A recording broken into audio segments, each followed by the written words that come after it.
Hello, what any 5 gamers? Today we're going to be reviewing some Hunter rank matches that I did literally just like earlier, like 5 minutes ago. You have like 5 matches to watch today, and it should be a little fun. This is a bit of a filler video since I am quite busy after IVS. IVS just ended, and I get 10,000 golden apples, which is really, really cool. So I'm gonna claim those there real quick. Hope you guys got quite a few golden apples from the tournament as well. But yeah, most of the matches I'm going to be playing today in Hunter rank are Fool's Gold matches. So if you like some Fool's Gold gaming, this is the video for you.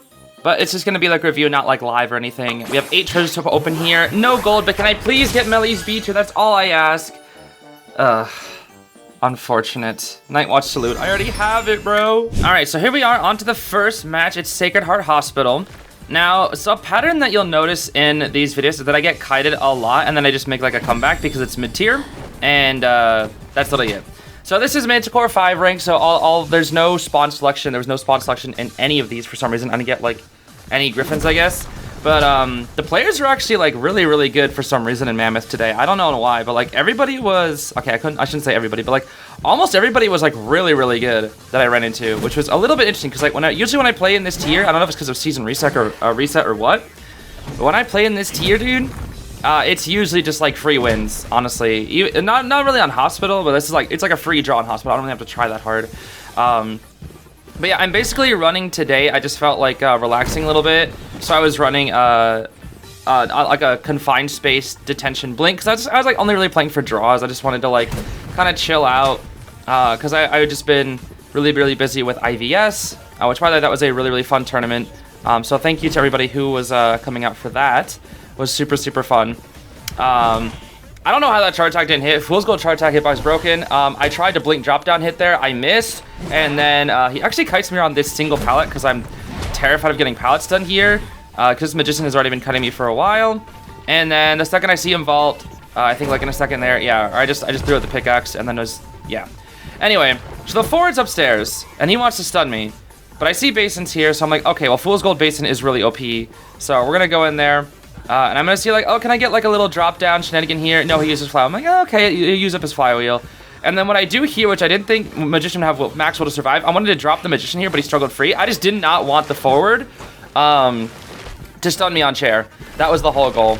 But luckily, since I'm Fool's Gold, I'm able to get this Magician down pretty fast. I don't know how that missed either. I was actually like really upset that that missed. Like 3 hits that should have hit, missed. And then the forward messes up his ball, so I get a quick little free hit on him here. Drop on down to basement. And then, as you know, Fool's Gold basement OP. So this is looking pretty decent for me, except the fact that I kind of got Cypher Rushed, right? I kind of got Cypher Rushed. But I kind of take advantage of the fact that this is mid-tier a lot. So this definitely should have been a draw if the survivors were had a little bit of better game sense, I think, here. But it looks like Puppeteer's coming in, which Puppeteer is extremely, extremely good now, especially against Fool's Gold. In the past, I would usually be able to like force out Puppeteer's Lewis a lot, but after his Lewis got buffed, literally a chip and a basic only does a chip to him. Like it's so much damage that he can tank now, bro. And he takes even more damage later. So I kind of just pull back the second I see the animation, and then I kind of forget about the Magician effect, so I'm still waiting there. I'm like, oh, they haven't rescued the Magician, except they did. Because for those who don't know, Magician has that little effect that makes him like invisible for a bit. And then I hit the Puppeteer because I'm like, okay, I want to hit the Puppeteer here and not the Embalmer because Puppeteer can't use Lewis while untied. And then I just messed up my axe. I was hoping to get like a little birdcage snipe there. Hoping somebody that would like get a little greedy to go out the door or something. But you look at this situation, and there's like this Cypher here has progress. I do chair on this Cypher, which is good. But the Cyphers are like pretty decent. So like if these swords again had better game sense, this would definitely have been a draw. So that is something to note of here. And then Embalmer comes on in, and I'm just kind of like bait out a flywheel. I wasn't curious if he had flywheel here. And then of course it's Fool's Gold camping time. So we Fool's Gold camp, but he gets the rest of the animation off. And then I hit the Embalmer here. And then right here I actually get really upset because I think I missed my blink actually on this Magician. And then like he and the Embalmer kite around for like a while. So the only reason why I made this comeback is because Puppeteer is just like, oh, I need to heal, bro. I need to heal. So this entire time they're not on Cyphers. And the second I see them healing, I'm like, they haven't been decoding this whole time. I still have a lot of time because Puppeteer heals extremely slowly. And then it doesn't really matter if like the forward is like just one chip because I'm a chip hunter. Normally that would be really annoying. And the Bomber just playing body block. It was just very cringe. Then I missed my blink, which I was really sad about. I missed most of my blinks this video, by the way. In fact, there's a match that we'll watch where I got absolutely cooked because I missed my blink 3 times in a single match, which was really unfortunate. And I actually lost because of all those missed blinks, which is really sad because I think had I got the blink in those matches, I would have won. You'll see what I'm talking about in a minute. It's a very tragic and unfortunate match. And then at this point, I'm just trying to find the Magician. He's right over here. But I set up the rock on the Cypher, obviously, because Fool's Gold, very, very good at slowing down the Cypher rush with that rock. But yeah, when I play Fool's Gold and not my Night Watch, I usually am just chilling, because Fool's Gold I kind of just play for draws. Like I said, I was playing for draws mostly today. There is one Night Watch match, but that was just because I was upset after losing, and so I played my Night Watch. And I was like, after I lose with my Draw Hunter, you'll play my Wind Hunter. Also, I apologize, my voice isn't like super energetic in this video. My voice is quite tired after IVS, so it's a little worn out. So I apologize if I'm not like super upbeat in this one. Or more just kind of taking a laid back, chill filler video today. Just watching some Hunter matches that I was doing, and I didn't think these matches were anything like super crazy, except for the one that I lost, which was just kind of depressing.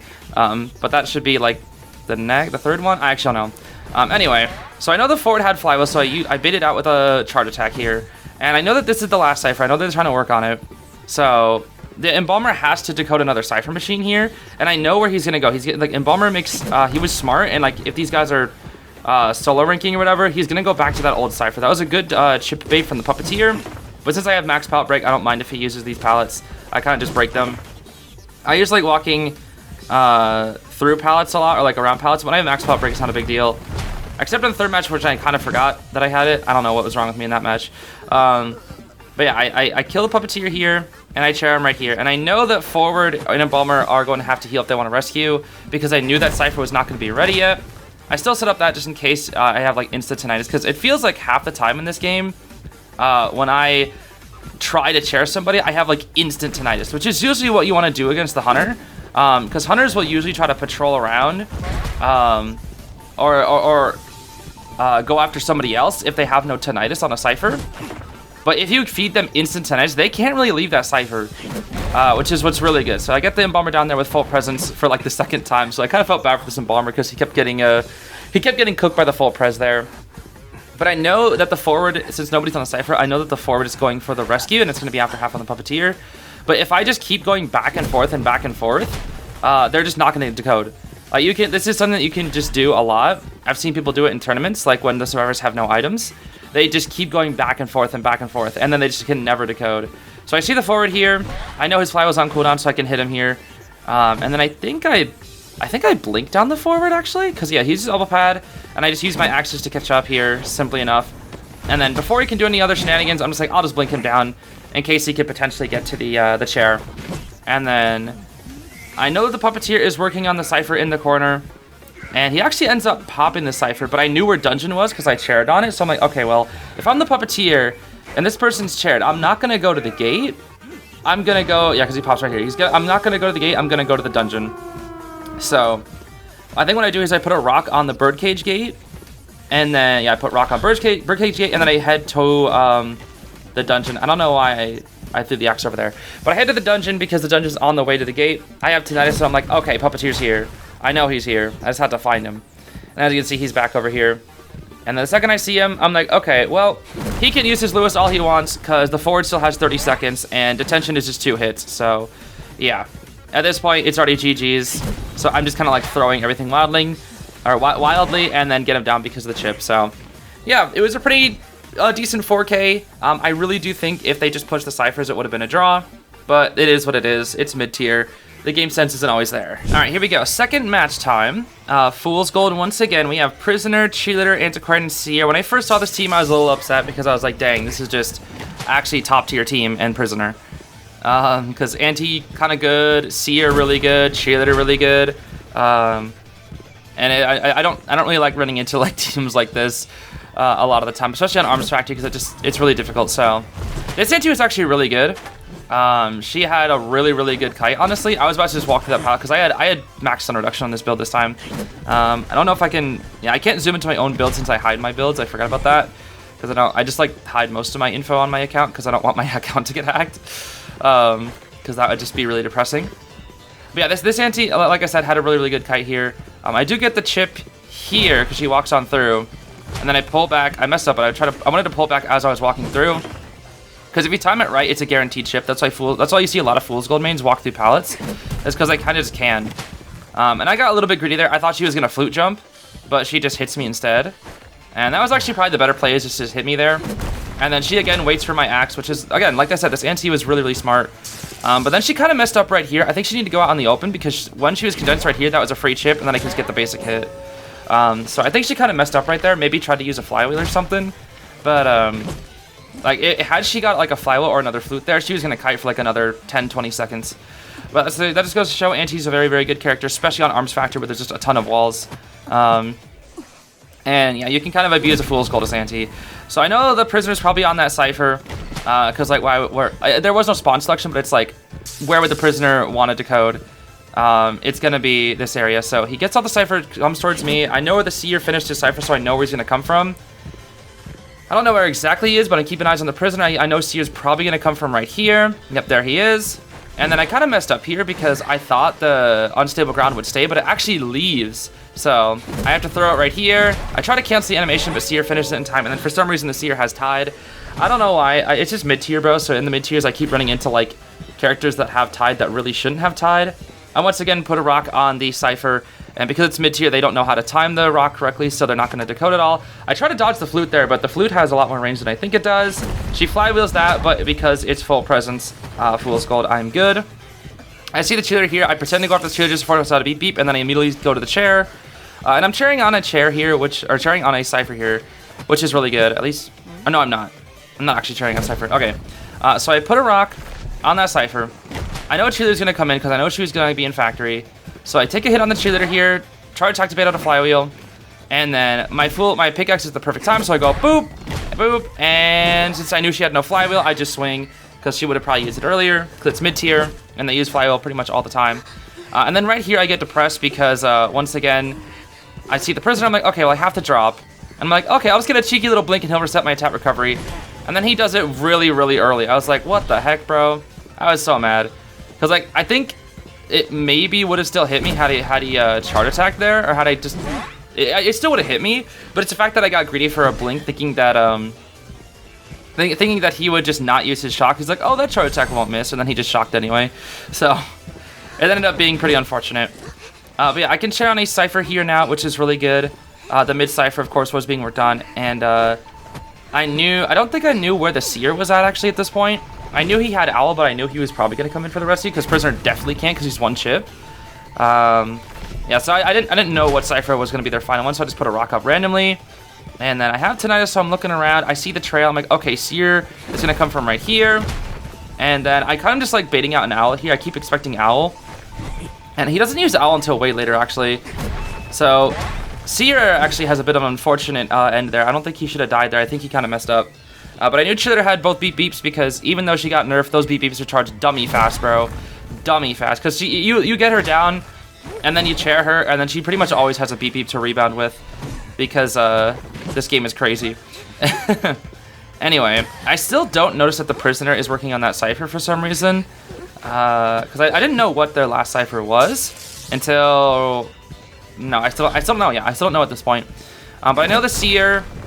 I knew I had tinnitus this whole time, and I was like, okay, they have to be working on a cipher over here. And I think I checked that cipher, but I don't see anybody. Obviously, I can't see the prisoner connection as the hunter. But I'm looking over there. I'm like, okay, I don't see the survivor. He was in the corner of my vision, but I just didn't see him. I knew Seer was going to use an Owl. I go for a greedy drop-down hit, and then I'm like, oh, wait, I'm Fool's Gold in basement. So I just do that to break the Owl, and then I swing and kill him. So that was pretty good. Also, sorry if there's voices in the background. My roommate is on a call with an old friend, so that might be the reason. But yeah, then at this point, I'm like, okay, well, prisoner just straight up can't rescue. If he does, he's just gonna game it himself. I still have tinnitus, so I'm like, okay, well, the prisoner has to be, like, around here somewhere. I think I lose tinnitus here, so I'm like, okay, well, he's got to be around here somewhere.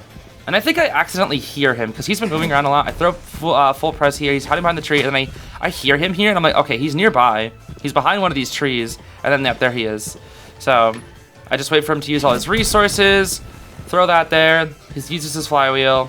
and then he has nothing else left to kite with, so he just dies.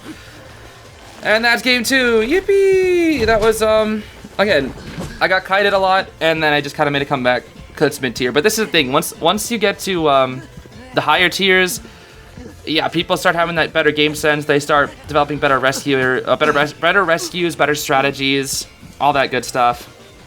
And it gets a lot harder. It gets a lot harder to play in the higher tiers. All right, so this is the legendary match that I lose because I missed 3 blinks, and it was really depressing.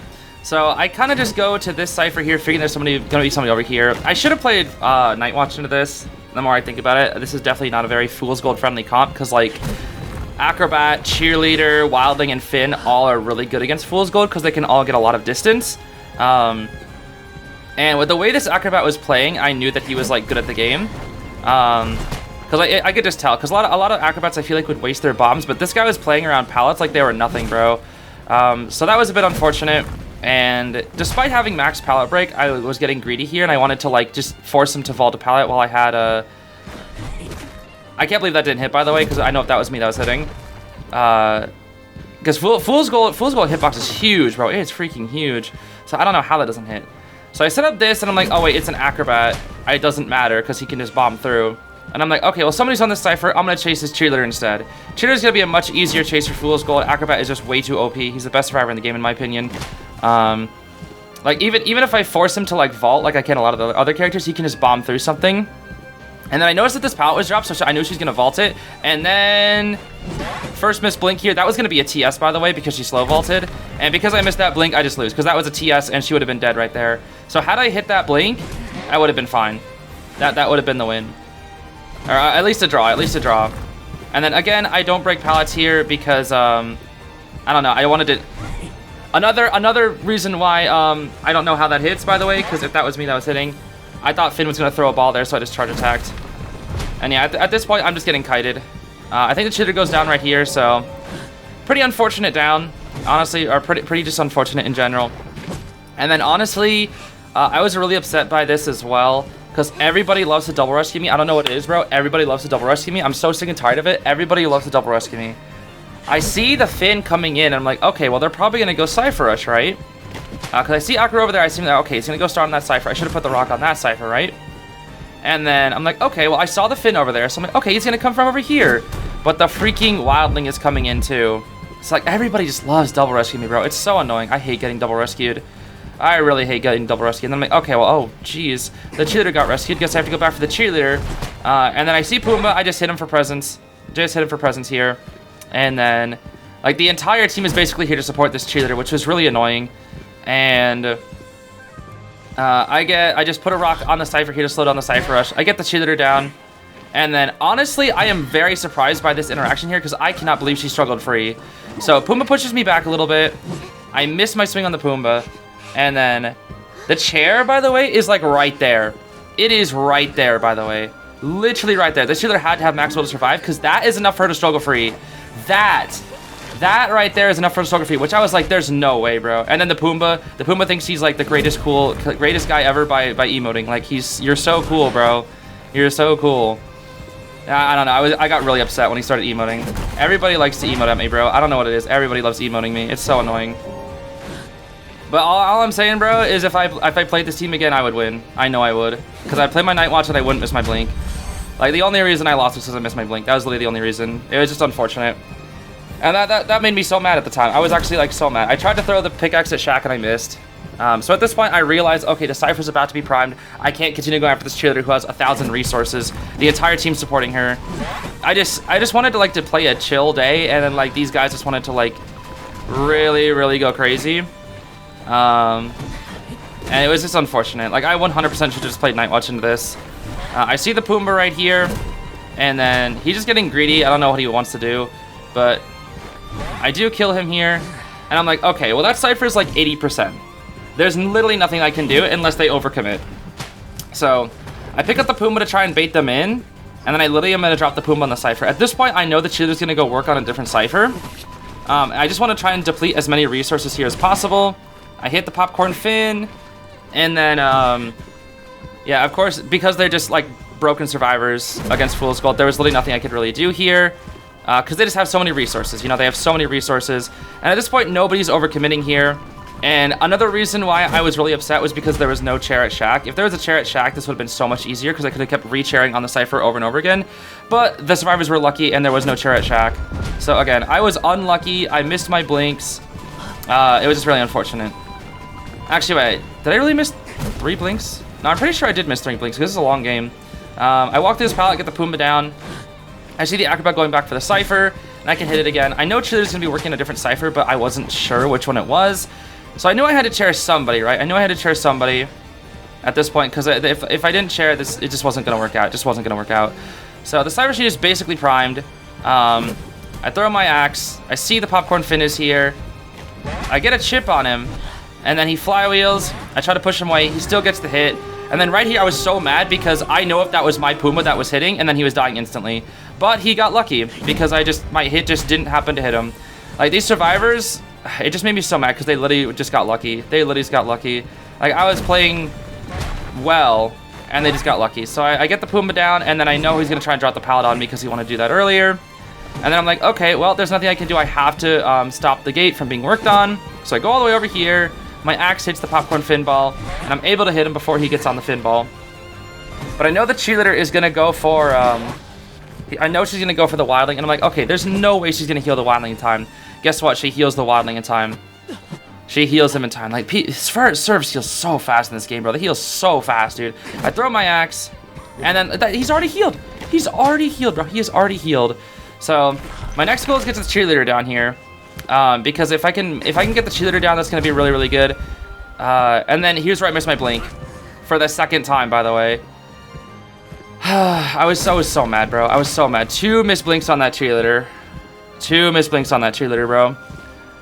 All because they used their items early. And I think it's because it's mid-tier where they think it's like there's a possibility for it to hit. And I'm like, okay, well, I know they're going to rescue. I can't pick up cheerleader. I can't chair cheerleader because if they do, they get the gate open. So I get a chip on them there. And then Pumbaa's on Pumbaa. Broken Wildling. So at this point, I'm like, okay, I have to get the Finn down. That's the only way. He's going to be able to use his balloon. And the Acrobat's going to heal up the cheerleader. So, like, the entire team is here. Again, had I had one person down, this was actually 4K if they were going to get this greedy. But I knew at this point, okay, I can commit to these 2. And, of course, like, the cheerleader being annoying because this entire team literally can support each other. So, cheerleader had no resources here, so I'm going to go for her instead. So, I get her down here. My detention is going to run out. But I realized that Finn only has, like, nothing to work. I know he has flywheel here, so I bit out the flywheel. Charge attack and wait for the thing. And then Acrobat is trying to heal up the cheerleader, and I swear, I think he almost makes it in time. He almost does. And so at this point, what I should have done here, what I think I should have done, was I should have chaired the Finn, because the Finn's dead on chair. But I chaired the cheerleader because I thought she was going to heal. And then I thought they were going to rescue. I was really hoping that they were going to rescue the cheerleader here, but they didn't. They didn't rescue the cheerleader, so I had to drop. I thought Wildling was just going to get greedy rescue the cheerleader, which is why, like, I was so surprised that literally mammoths were playing like this. Literally mammoths. So I try to get greedy, and I try to hit the Acrobat here, and I'm hoping they're going to rescue. They still don't rescue. They don't. They know what my strategy is, which is so annoying. Like, I don't expect literally mammoth level survivors to play like this, which was so frustrating. And then I know Finn is the only one I can hit here. Cheerleader is definitely going to be able to make it out. Acro, I know he's leaving, so I assume he's going to their gate. I try to force them out, and then I'm like, okay, well, I have to pick up Finn. It's the only way. Oh, yeah, Finn wasn't dead on chair. Never mind. He wasn't dead. I thought he was dead on chair, but he wasn't. I think he was barely rescued before half. So I try to force the cheerleader out, and she's saying sorry. But, yeah, I mean, this is just the lack of, like, hunters having enough to deal with, like, a full team. And then Acrobat's just waiting on the dungeon. And I figured he was going to go to, like, the other gate, because I was like, okay, well, there's no tinnitus. I don't know where dungeon is. I thought it was at... I remember seeing it. I was like, oh, it was at Triple Pallet, right? But no, it was at Shack. And had I realized, like, a few seconds earlier, I would have got it. But I have my blink, right? You know, I have that blink. I'm like, oh, there's my clutch epic blink. I have tinnitus. And I know that, like, okay, Acrobat's going to be waiting on the dungeon. And it's not going to be open up for a few seconds. So... I missed my blink for a 3rd time. I'm just saying, bro, had I hit those 3 blinks, I won. If I get a run back on this team again, I win every time. It was just a bad game. It was just an unfortunate game. And I was so mad that the wildling was like, I'm emoting at you, bro. I'm so crazy. And I was just like, bro, if I just didn't miss my blink, I cooked. It's unfortunate, bro. It happens to the best of us, but man, at the moment, it was just so annoying because I was like, oh, I got this draw. But because they had just so many resources, this team just has so much distance, so much support. Just everybody can support each other. I just couldn't do it, bro. Not with Fool's Gold. I could with Night Watch, but not with Fool's. Another reason why I want to pick up Opera Singer, honestly, is because I keep running into just top tier survivors over and over and over again. And it's like, I'm tired of getting cheesed by top tiers, bro. Anyway, this is a really great example here of just Lawyer being OP. I didn't have spawn selection, so I didn't know like who was over here. But I did have Quenching Effect on my Fool's Gold, so at this point, I have no idea where this guy is. But he's basically just hiding back there the entire time. So I started trying to do like a little bit of Tinnitus tricking here. I realized I lose Tinnitus, so I know he's going to be back over by this area here. So I use my axe and I mess up because the Fool's Gold axe is like a little tricky to get. And I'm like, okay, well, he could be in 1,000 different areas because Red Church is broken and there's 1,000 different ways to hide. But eventually I get to the point where I know where he's going to be. I know he's in this corner, so I throw my axe thinking he's up against the wall. He's not up against the wall. And then I check the locker. I was like, okay, he's not in the locker. And then he just goes for a pallet stun here. Which is surprising because I don't know how that didn't trade. Because I pulled back my axe. I have no idea how that didn't trade. But yeah, now I'm like, okay, this lawyer's being really, really cheeky. And he flywheels my freaking thing. So I just blinked for first hit there because I just need like, I need something, bro. I need something. I need a hit as quickly as I can get. But there's a full kite lawyer, as most lawyers are in rank. They're mostly full kite because lawyer's OP. And this is, again, just a great example of me getting kited really, really hard at the start of the game. And then I make a comeback. I actually get cooked most of this match, but this one was actually a little bit more luck, I should say. I actually got a little bit lucky in this game. But at the moment right now, I'm like, oh my gosh, dude, I hate this lawyer. Lawyer's so OP, bro. Lawyer's so OP. If I was Opera Singer, bro, I just would have found him so fast. Because I could just check, I can just cover so much more areas so much more quicker. Like every time I lose like against like these strategies, I'm just like, dang, if I was Opera Singer, bro. If I was Opera Singer. It just goes to show how strong servers are in this game, bro. Or Opera Singer at least, but yeah, also just serves as well. So I trade the lawyer here, and I have instant Tinnitus. So I'm like, okay. I miss my rock because I'm upset and I'm not like thinking clearly. So I know the Gardener's probably just going to instant rescue with Bubble, so I just try to farm the lawyer instantly, which I do get. And then the Gardener for some reason walks into me. I don't know why she's giving me free hits. Again, it's mid-tier. I don't know what she's thinking. I even get a chip on her too, so like that's going to make it a little bit easier for me later. Now, something that is interesting, there's 2 characters no BT on this. This is Tide, Knee-Jerk, Gardener, and Full Kite Build Lawyer, which is like straight just comp builds. I don't think you should ever go for this in a rank match though, especially if you're solo ranking. You should almost always have bar time you're solo ranking. I think if you're solo ranking, there's only 1 person who's allowed no BT. Only 1. 2 is just too much. And this team was not in full VC. I think they only had like I think there was like a duo, but I think that was all they had. So I figured, you know, the mercenary, the rescuer is gonna come in. Nope, it's the prospector. It is the prospector. So what I try to do here is I try to get a tap recovery canceled hit here. I'm making sure he can't do that. I throw my axe, which somehow goes through the wall. It like went through the window. I was not really ready for that. And then I pick up on the prospector's habit because he had like a little bit of a pattern there. So I TS him. That's where the luck happens because if he got that rescue, that would have been a much different game. But yeah, I got Cypher Edged here. It's only been like 3.5 minutes, and the Gardener broke this chair, and I'm like, oh, well, that's unfortunate. I guess I have to repair the chair now. Bonk, bonk. And thank goodness this processor did not have Will to Survive, because I'm pretty sure, I'm almost certain that he would have won. So, that he would have struggled free if he had Will to Survive, like Max. Anyway, I know the Mercenary's coming on in here. I don't know where the Gardener is. Okay, now I see where the Gardener is, and I'm like, okay, can my rock reach there? Can my rock reach there? Okay, heck no, it cannot reach there. The only way I win this is if I get greedy and go for the Cypher and share the Gardener on the Cypher. That's the only way, and make them start up a new Cypher. So I put a rock on the Cypher, and I'm like, okay, I should be able to make it in time, right? And then she just pops. She just pops right here, and I was like, oh. And then I realized, oh, she doesn't have borrowed time. She's gonna be running from right here. She runs into me, and then I just get the down. Because she didn't know which way I was coming from because she's in the corner, so she picks one of 2 ways, and I figured she was gonna go this way. And then I'm like, okay, well, Prospector was chaired near the gate, Mercenary rescued him, they're gonna be at this gate, right? They're definitely gonna be at this gate. So I set up my rock on the gate, And then I know somebody's gonna be over there because I have tinnitus right here. So I'm like, okay, well I have my blink. I can just down the mercenary with my blink. And the mercenary accidentally gets greedy here because again, this is mid tier. So he tries to elbow pad here, but he just got greedy. So I'm like, okay, well mercenary's down. I'm gonna go back for the gardener because I know that's where the prospector's gonna go. If the mercenary's down, he thinks he's gonna chair. He's gonna go back for the gardener. I see the trail. I'm like, okay, this is a win. This is a win. This is a 4K or at least a 3K because I can prevent the rescue because I have my blink. So I do that. I see the prospector. I know he's gonna throw a magnet, so I just charge attack blink, and there's nothing he can do about it. I'm like, okay, well mercenary, he's only been hit one time throughout this entire match. So he's probably going to be able to self-heal in time, but I'm assuming he's at graveyard. Was he at graveyard, actually? He was somewhat near graveyard. That's where I thought he was going to be, because that's what the direction he was running when he died, but he can always mix it up, obviously. But this game, I think, was just... I got kited, but I think with a combination of luck and game sense, I was able to get the 4K. Because I just knew what the survivors were going to do every single time. It was just, I got rotated by, or I got hit out and rotated by the lawyer. And that was what what made the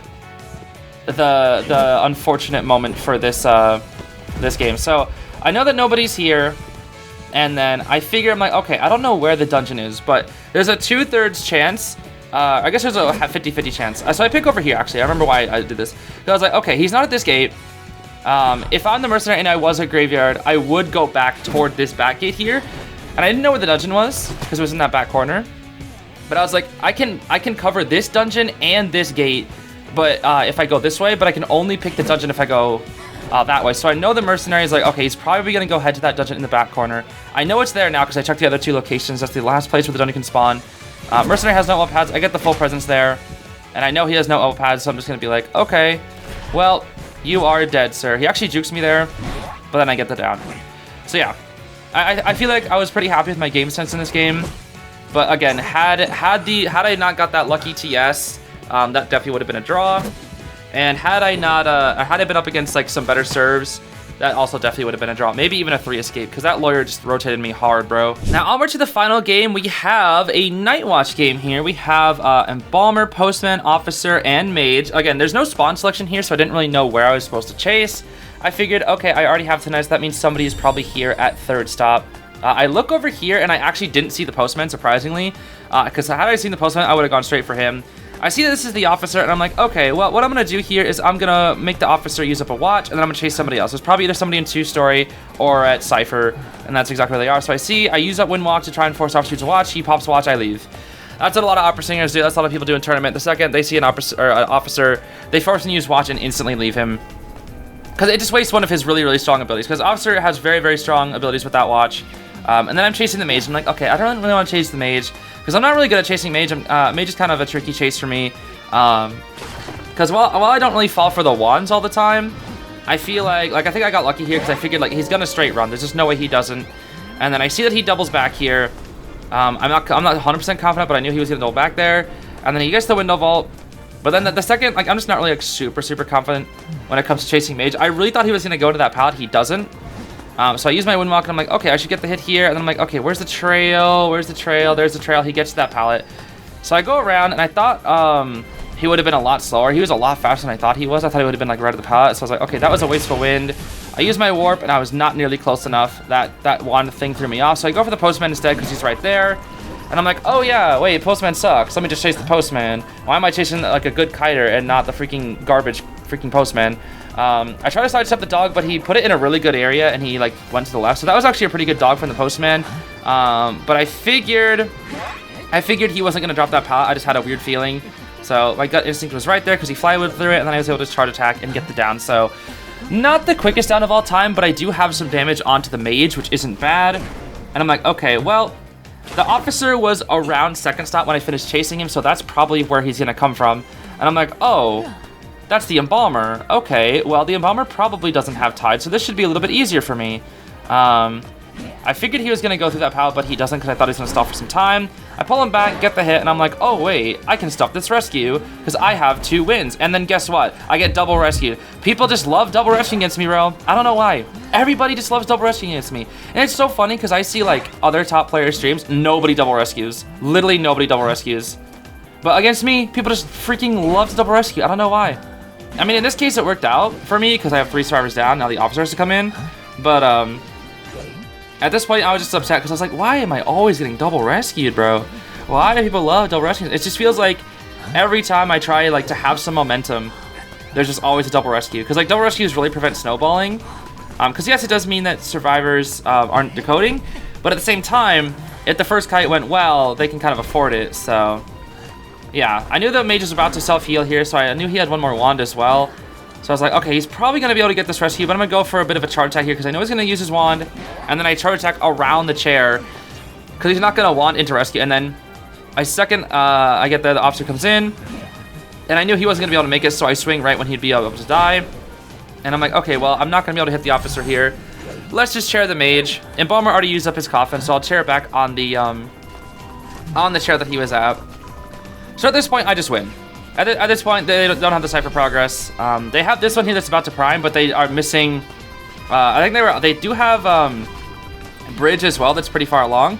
But like their Cypher Progress is too spread out, and there's only 2 people that can even work on them. And so I'm like, okay, well, I don't know exactly where the officer went. This entire time, I was actually a bit confused. I was like, I don't know where this officer went. But I do see the trail here. And then for some reason, I didn't recognize that he got rescued. I knew he was going to go there, but I thought he didn't because I was looking at like the wrong icon or something. So I end up chasing the officer here because I got officered. Respect the pallet because I wasn't sure if he was going to be jukey because I hadn't seen what this officer was going to do yet. And I'm like, okay, well, this officer has no watches, so if I just strong wind right here, he dies. There's nothing he can do. The only thing he can do is juke, which he didn't even do. So that's it down to the officer. And there's a chair right over here, so I can chair him right on this chair. And I'm like, okay, well, their last 2 ciphers are all the way over there, which is Bridge and over there. Mage already starts coming in a little bit early, which makes me lose a little bit of time here. But I just go for like an instant win, because I know if I use wind right here, he can't move in. He's going to be forced to either double back or go behind this area. So because of that, I just get the hit on him here. And then I'm like, okay, well, where is this Embalmer? I know the Embalmer has to come in. I yet hadn't seen Dungeon. But I'm like, okay, Embalmer has to come in either from here or from the other side. There's only like 2 ways to cross this. And I don't see him here because he's hiding behind the tree. But I start walking around. I have tinnitus and then it immediately leaves. So I'm like, okay, he has to be above. Because if he's going to come in for the rescue, that's what he has to do. He's going to be above me. I guess below me if you think in terms of the maps. But I don't know. He's going to be on the other side of the other side of the moonlit thing. Other side of the bridge. The other bridge. That's the best. I guess that's the best term. And I'm like, okay, well, this Embalmer didn't have flywheel. He would have used it earlier, so I can just cook him here. I really thought he was going to go to that window, but he just walked around. Again, the Embalmer just was a bit goofy in this match because I really thought he was going to use the window vault, but he just didn't. And that was the 4K. So, again, I got kited for a bit, and then I just switched targets to an easier chase target, used my game sense, and I was able to net the win there. Again, I'm only getting these wins because it's like mid tiers. Once I get up into the higher tiers, it's gonna get a lot harder to get these wins. When I play in high tier, bro, I can really only get a draw. I get like maybe a handful of wins, a lot of losses, and then it's mostly draws when I play now, dude. I can really only get draws in the high tiers, but in the mid tiers, my game sense is usually pretty decent enough to the point where I can get a win, but not if I miss my blink 3 times, that's for sure. Anyways, everybody, that is going to be it for today. Let me know if you want to see some more Hunter rank games. I've been focusing a lot more on my Survivor recently, so my Hunters are a bit rusty, but maybe I'll do some more Hunter gameplay in the future. Who knows? I wanna grind up on both because they're both really fun to play. It's just that Hunter is a lot more frustrating because it's just a lot harder to play of a faction, honestly. But yeah, that's gonna be it for today. Thanks for watching. I hope you have a great rest of your day, everybody. Bye-bye.